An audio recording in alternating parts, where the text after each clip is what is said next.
The night the kingdom lost its laughter, the stars themselves seemed to dim. A cold wind swept through the valleys, carrying whispers of fear and sadness.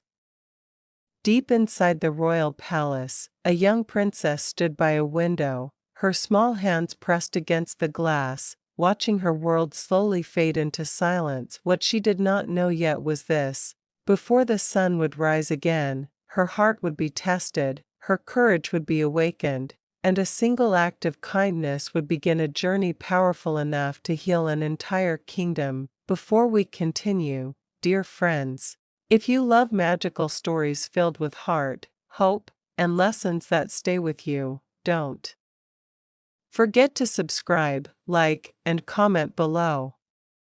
Your support helps us share more beautiful tales here on Lit Star Cartoon, where every story is made with love and imagination.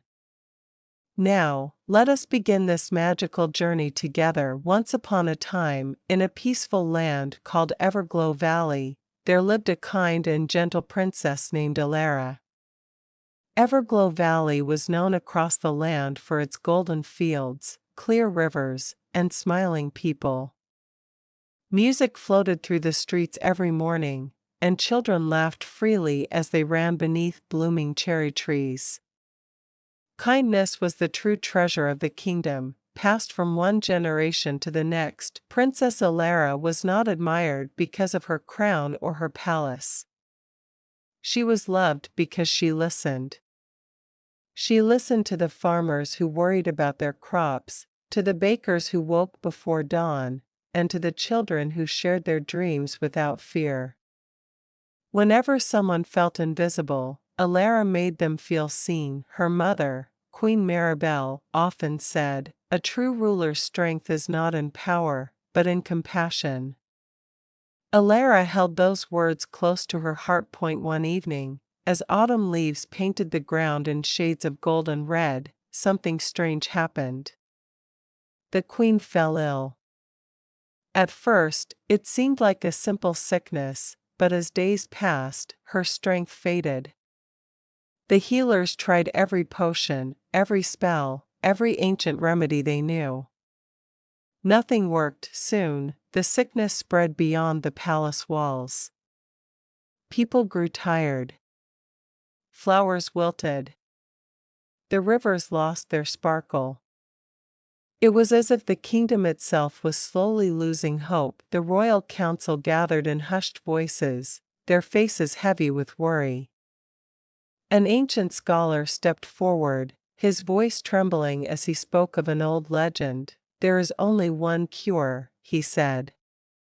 "The healing flower.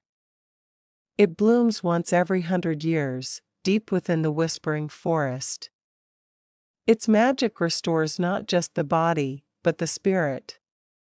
The room fell silent. Everyone knew the whispering forest was dangerous. It was filled with shifting paths, hidden fears, and creatures that tested the hearts of those who entered.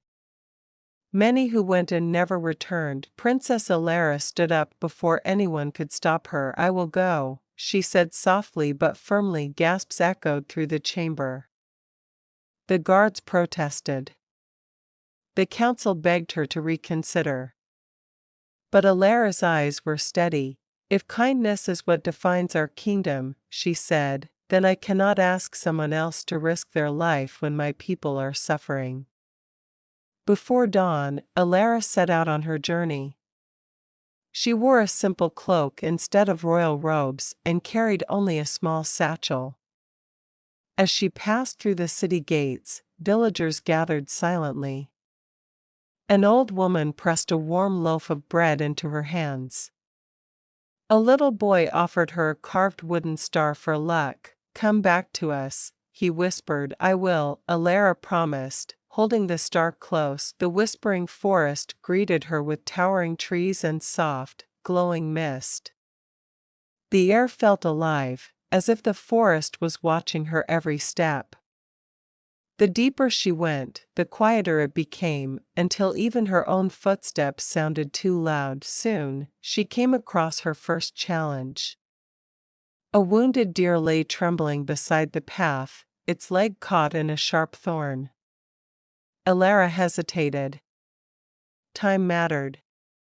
The queen's life depended on her speed, but she knelt down anyway. Easy now, she whispered, gently freeing the deer and wrapping its leg with cloth from her cloak. The deer looked at her with trusting eyes before disappearing into the trees. As Elara stood up, the forest seemed to breathe easier, as if approving her choice. Farther in, the